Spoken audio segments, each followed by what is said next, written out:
Strength. Today our topic is capacitor. Previously we read about electric potential and electric potential energy of a system.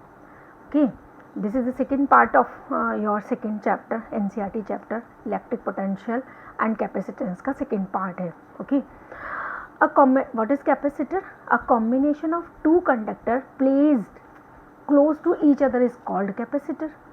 Suppose हमारे पास दो conducting arbitrary shape की दो metallic plates हैं. Okay, ये plate 1 है और ये प्लेट 2 है हमारे पास. आप कह सकते हैं दो हमारे पास कंडक्टर है. ये इसको हमने सपोज प्लस क्यू चार्ज दिया और इतना ही अमाउंट में माइनस क्यू चार्ज इसको हमने दिया. प्रीवियस चैप्टर में हम कंडक्टर की प्रॉपर्टी पढ़ चुके हैं. जब हमने गॉस लॉ पढ़ा था तो क्या पढ़ा था कि जैसे ही हम किसी कंडक्टर को चार्ज देते हैं वो इमीडिएटली सरफेस पर डिस्ट्रीब्यूट हो जाता है. जैसे ही आपने प्लस क्यू चार्ज दिया होगा वो इसके यहाँ पर सरफेस पर आ गया होगा. ठीक है,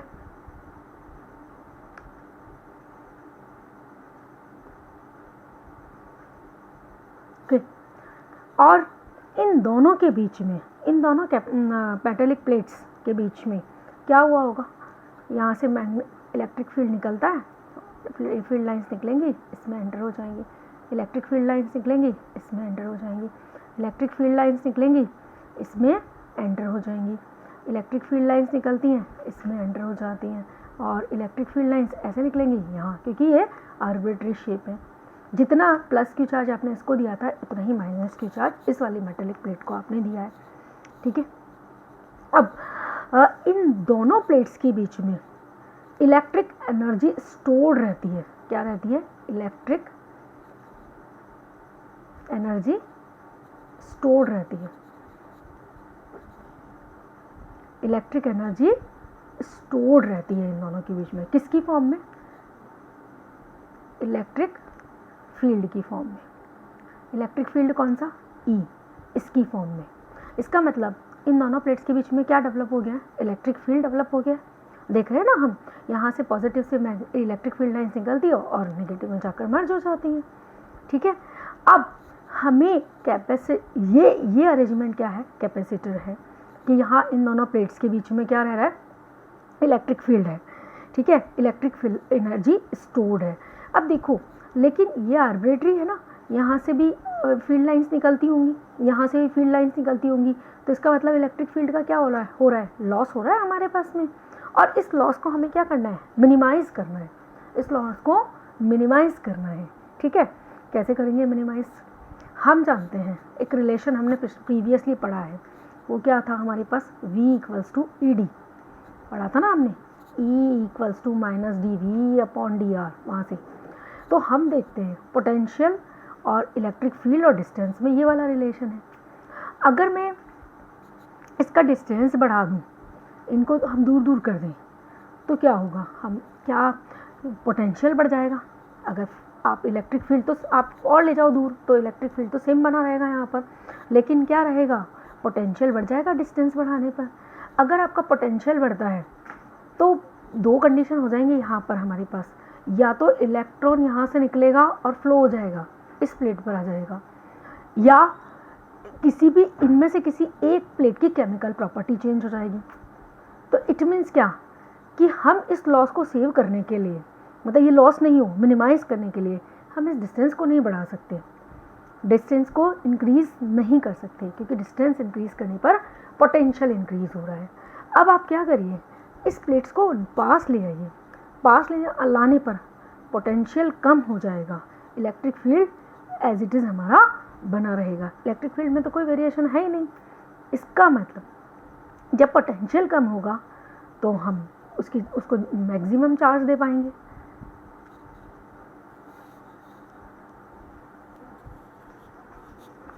अगर हम इसकी चार्जिंग बढ़ाते हैं, इन प्लेट्स की चार्जिंग बढ़ाते हैं, अगर चार्जिंग बढ़ाओगे तो पोटेंशियल भी बढ़ेगा.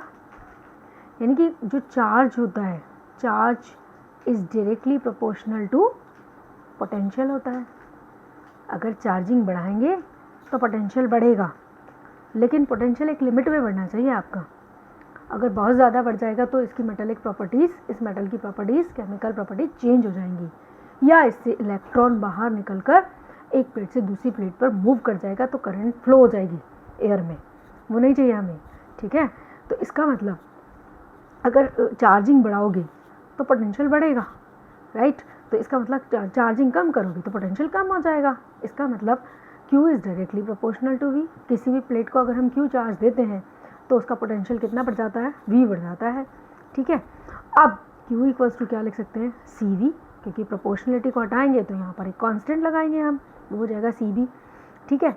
अब देखो ये C क्या है, C है कैपेसिटेंस ऑफ कैपेसिटर, किसी भी कैपेसिटर का कैपेसिटेंस है, मतलब ये कैपेसिटी है। एक अरेंजमेंट हमारे पास ऐसा है जिसमें हम बहुत कम चार्ज देते हैं लेकिन उसका पोटेंशियल बहुत बढ़ जाता है, तो इक्विटिंग कब होगी, जब C कम होगा। इसका मतलब उसकी कैपेसिटी बहुत कम है। अगर एक अरेंजमेंट ऐसा है जिसमें हम बहुत सारा चार्ज देते हैं पर जो पोटेंशियल है वो बहुत कम बढ़ता है, इसका मतलब उसकी कैपेसिटी बहुत ज़्यादा है इक्वलिटी में। यानी C कौन है, C कैपेसिटेंस है कैपेसिटर का, कैपेसिटी है।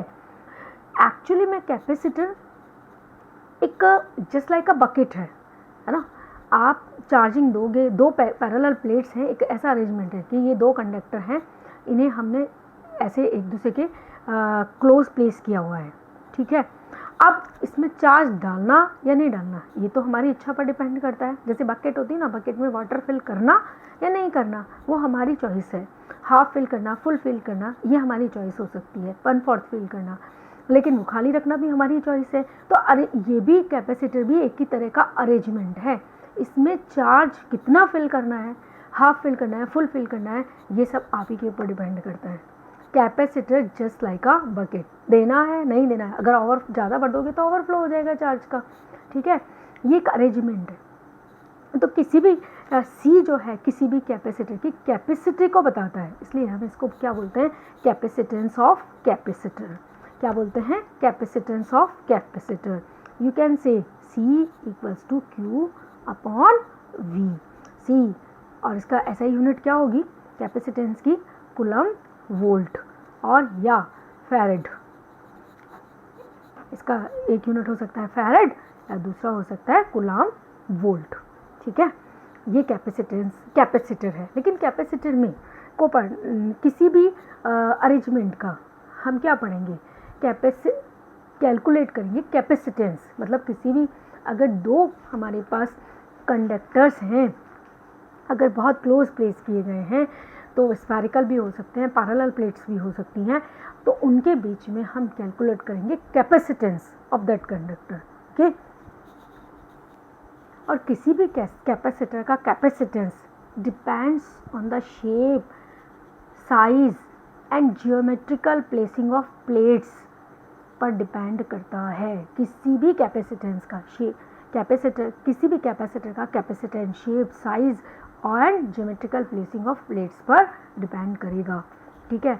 अब हम कैलकुलेट करेंगे कैपेसिटेंस, किसी भी अरेंजमेंट का कैपेसिटेंस हमें कैलकुलेट करना है। देखो कभी भी जब आपसे कैपेसिटेंस निकलवाया जाता है तो आपको कुछ स्टेप्स हैं जो हमेशा करने हैं। सबसे पहले जो भी आपको मेटेलिक सरफेस दिया गया है, जो भी प्लेट्स दी गई हैं, उसको एक प्लेट को +Q चार्ज दीजिए और दूसरी प्लेट को -Q चार्ज दीजिए और इक्वल अमाउंट में दीजिए, ठीक है। जितना ये वाला चार्ज है +Q उतना ही आपको कितना देना है, -Q चार्ज देना है। सेकेंड नंबर पर सेकेंड स्टेप में क्या करना है, इन दोनों प्लेट्स के बीच में इलेक्ट्रिक फील्ड कैलकुलेट करना है बिटवीन सरफेस, दोनों सरफेस के बीच में जो भी दो सरफेस जिसको आपने एक को +Q चार्ज दिया और एक को -Q चार्ज दिया है उसके बीच में इलेक्ट्रिक फील्ड कैलकुलेट कर लीजिए। थर्ड है फिर कैलकुलेट कीजिए पोटेंशियल, चेंज इन पोटेंशियल। देखो दो तरह से हो सकता है चेंज इन पोटेंशियल, एक तो delta V equals to -ED हो सकता है या ED लिख सकते हैं हम इसे। तो इसका मतलब क्या है कि अगर इलेक्ट्रिक फील्ड वैरी नहीं कर रहा है तो आप ये वाला फॉर्मूला यूज़ करेंगे, और दूसरा यूज़ कर सकते हैं delta V equals to -EDR। इसका मतलब जब इलेक्ट्रिक फील्ड वैरी करेगा तो हम ये वाला फॉर्मूला यूज़ करेंगे। और डेल्टा V क्या है, potential between both plates. Number 4th step में कैपेसिटर का फॉर्मूला, कैपेसिटेंस की कैपेसिटर का फॉर्मूला क्या होता है, Q अपॉन डेल्टा V। तो हम कैपेसिटर, किसी भी कैपेसिटर का कैपेसिटेंस यहाँ से निकाल सकते हैं। एक बहुत फेमस कॉम्बिनेशन है हमारे पास, वो है पैरेलल प्लेट कैपेसिटर। देखो, इस पे जाने से पहले एक लॉजिकफुल बात बतानी होगी आपको मुझे कि ये दो प्लेट्स हैं जिनका शेप ऐसा है, ठीक है, और एक प्लेट हमारे पास है ऐसी और ये ऐसी। मेरा आपसे क्वेश्चन है कि किसका कैपेसिटेंस ज़्यादा होगा। देखो, इसमें से इलेक्ट्रिक फील्ड लाइंस निकलेंगी, एज इट इज़ चले जाएंगे, लॉस इलेक्ट्रिक फील्ड लाइंस का मिनिमम होगा। लेकिन इसमें, इस वाले अरेंजमेंट में क्या होगा आपके पास, इसमें लॉस इधर से हो जाएगा और इसमें लॉस इधर से हो जाएगा। आप सोच के देखिए किस अरेंजमेंट में कैपेसिटेंस ज़्यादा होगा, आप बताएंगे, ठीक है। एंड हमारे पास नेक्स्ट कॉम्बिनेशन है parallel plate capacitor. Parallel plate capacitor से हमारा मतलब होता है कि दो प्लेट्स हैं, प्लेट्स बनाना बहुत आसान होता है, मेटेलिक प्लेट्स बनाना बहुत इजी है एज़ कम्पेयर टू स्फीयर। दो प्लेट्स हैं, उनके बीच में हमें कैपेसिटेंस कैलकुलेट करना है। सपोज़ मेरे पास में एक प्लेट ये है and second one plate this one, okay, और इसे हमने दिया है प्लस क्यू चार्ज और इसे दे दिया है हमने माइनस क्यू चार्ज। जैसे आप चार्ज दोगे, चार्ज कहाँ जाएगा, इमीडिएटली सरफेस पे आ जाएगा, आपको पता है, क्योंकि वो कंडक्टिंग प्लेट्स हैं, ठीक है। जितना है उतनी यहाँ से फील्ड लाइंस निकलेंगी, यहाँ एंटर हो जाएंगी।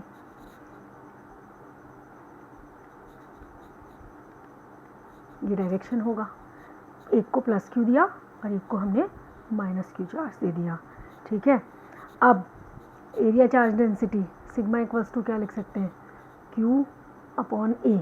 सपोज़ मान लीजिए कि आपने जिसका बात की है, जिस मेटेलिक प्लेट की बात की है, उसका नीचे वाला एरिया क्या है, A है।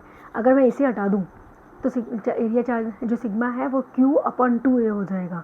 क्यों? क्योंकि आधा चार्ज इधर और आधा चार्ज प्लेट के ऊपर वाले सरफेस पर और आधा चार्ज, हाफ चार्ज जो है नीचे वाले सरफेस पर चला जाएगा।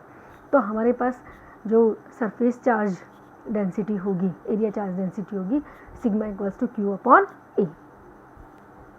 नेक्स्ट पार्ट में हमें क्या करना है, हाँ, सबसे पहला स्टेप हमने कर लिया ना, माइनस क्यू और प्लस क्यू चार्ज देने का। अब इलेक्ट्रिक फील्ड कैलकुलेट करना है, ठीक है, इन दोनों के बीच में। तो कैसा होगा, यूनिफॉर्म इलेक्ट्रिक फील्ड होगा। यूनिफॉर्म इलेक्ट्रिक फील्ड होगा, सपोज इस पॉइंट पर हम कैलकुलेट करना चाहते हैं, तो क्या करें, एक गॉसियन सरफेस बना लेते हैं इस पॉइंट से यहाँ तक के लिए। एक सिलेंडर मैंने बना दिया, कैसा बना, ये गॉसियन सरफेस। वैसे कैलकुलेट करने की ज़रूरत नहीं होती है, एक बार मैं आपको बता देती हूँ कि कैसे कैलकुलेट किया है उन्होंने इलेक्ट्रिक फील्ड, ओके। तो यहाँ ये कैसा है, गॉसियन सरफेस है। अब देखिए, इलेक्ट्रिक जो एरिया वेक्टर है इस वाले सरफेस पे, इसका डायरेक्शन ये होगा, और इलेक्ट्रिक फील्ड का डायरेक्शन क्या है हमारे पास में, ये वाला। तो इस वाले सरफेस पर क्या होगा, फ्लक्स की वैल्यू 0 होगी। ये वाला सरफेस यहाँ पर है तो यहाँ कोई चार्ज ही नहीं है, एनक्लोज, तो यहाँ 0, और इसका एरिया हम मान लेते हैं डेल्टा S, और एरिया वेक्टर का डायरेक्शन ये रहा और इलेक्ट्रिक फील्ड का डायरेक्शन ये रहा। अकॉर्डिंग टू गॉस लॉ क्या लिखेंगे, close integration of E dot delta S vector equals to charge enclosed, Q enclose कितना है अपॉन हमारे पास आ जाएगा एप्सिलॉन नॉट, यही बोलता है अभी वो, ठीक है। अब चार्ज एनक्लोज्ड कितना, Q बाई A होता है ना, हमारे sigma equals to Q by A, charge पर यूनिट एरिया, तो डेल्टा S में कितना होगा, सिग्मा इंटू डेल्टा S। तो हमारे पास क्या हो जाएगा, EDS कॉस थीटा होता ना, ये EDS कॉस थीटा, थीटा कितना है, इस वाले डायरेक्शन, एरिया इलेक्ट्रिक फील्ड भी इसी डायरेक्शन में है और एरिया वेक्टर का डायरेक्शन भी यही है, तो थीटा कितना हो जाएगा, 0। तो EDS इक्वल्स टू EDS नहीं, delta S area equals to हमारे पास कितना हो जाएगा, sigma delta S upon epsilon naught. Delta S से S cancel, E equals to sigma epsilon naught. आपको याद होगा शायद, ये हम कहीं कर आए गॉस लॉ के एप्लीकेशन में, लेकिन वहाँ पर हमारे पास एक ही मेटालिक प्लेट था, यहाँ दोनों हैं। अगर इस प्लेट को हटा दें तो ये E equals to sigma upon 2 epsilon nought आ जाएगा। इसे आपको कैलकुलेट करने की ज़रूरत कहीं भी नहीं है, ठीक है, आपको पता है ये और आप इसको डायरेक्ट लिख सकते हैं। फिर नेक्स्ट स्टेप में हमें क्या करना है, डेल्टा V कैलकुलेट करना है, चेंज इन पोटेंशियल चेंज करना है। किस फॉर्मूले से करोगे, क्योंकि V इक्वल्स टू ED से कर लेंगे। क्यों, क्योंकि हमारे पास E जो है चेंज नहीं हो रहा है, यूनिफॉर्म इलेक्ट्रिक फील्ड है। ओके, तो V हमारे पास थर्ड स्टेप में हमारे पास V हमारे पास आ जाएगा V इक्वल्स टू E और D, दोनों ED और D डिस्टेंस, D क्या है, D डिस्टेंस है दोनों पैरेलल प्लेट्स के बीच का। ओके, तो V इक्वल्स टू ED। अब V इक्वल्स टू यानी delta V equals to E की जगह क्या रखोगे, सिग्मा अपॉन एप्सिलॉन नॉट, और ये हो जाएगा D। अब इस सिग्मा को क्या लिख सकते हैं हम, सिग्मा इक्वल्स टू हमको पता था, पहले लिख लिया था Q अपॉन A, तो यहाँ हो जाएगा Q upon A epsilon not, और ये हो जाएगा D delta V। Fourth step क्या है, हमारे पास कैपेसिटर का कैपेसिटेंस निकालना है, तो C इक्वल्स टू क्या होता है, Q अपॉन V, वैल्यू रख देंगे यहाँ पर डेल्टा V की जगह, तो ये हो जाएगा Q upon A epsilon naught D, और आप इसका रेसिप्रोकल कर दीजिए, तो C equals to Q A epsilon naught upon Q D, Q से Q कैंसिल, तो कैपेसिटेंस क्या आ जाएगा, A epsilon naught upon D। ये पैरेलल प्लेट्स के बीच में कैपेसिटर का, पैरेलल प्लेट कैपेसिटर्स का कैपेसिटेंस है जो हमने कैलकुलेट किया है। मतलब फर्स्ट स्टेप में हम क्या करते हैं, दोनों प्लेट्स को इक्वल चार्ज देते हैं, फिर दोनों प्लेट्स की बोथ प्लेट्स के बीच में हम क्या कैलकुलेट करते हैं, इलेक्ट्रिक फील्ड। नंबर थर्ड में हम क्या कैलकुलेट करते हैं, पोटेंशियल। नंबर फोर्थ स्टेप में हम क्या करते हैं, C equals to Q upon delta V। Okay, उसी से हमारा रिजल्ट आ जाएगा, ठीक है।